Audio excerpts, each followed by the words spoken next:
سکاڵات لەسەر تۆمار کرا چویە بەردەم دادگا بەڵام سکاڵاکات بردەوە کێ بۆ کەسی سکاڵی لەسەر تۆمار کردی خۆی هەمووتان دەزانن بابەتەکە بابەتەکی سیاسی بوو کاتی کە پۆستم وەرگرت هاتمە ڕاگیری کۆلیژی سەربازی ئێک لەو سیاسیەکان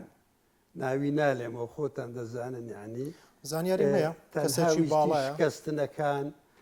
ویستی شکستنەکان و تۆمەتەکان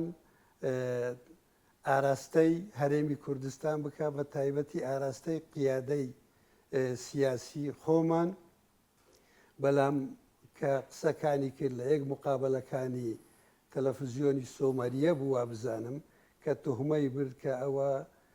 خەلەلەکە لە قیادەی سیاسی کورد بوو ئەوانی ئەجنداتی کوردیان تەنفیز دەکرد فلان و فلان بین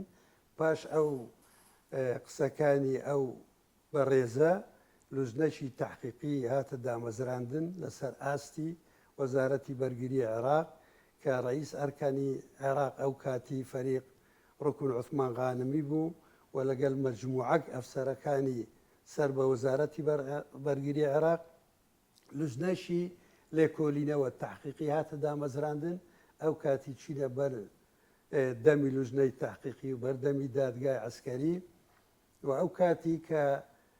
جمعە عینات وەزیری بەرگری عێراق بوو پێش ببتە وەزیری بەرگری عێراق قاید قوات بەڕی بوو فەریق ڕکن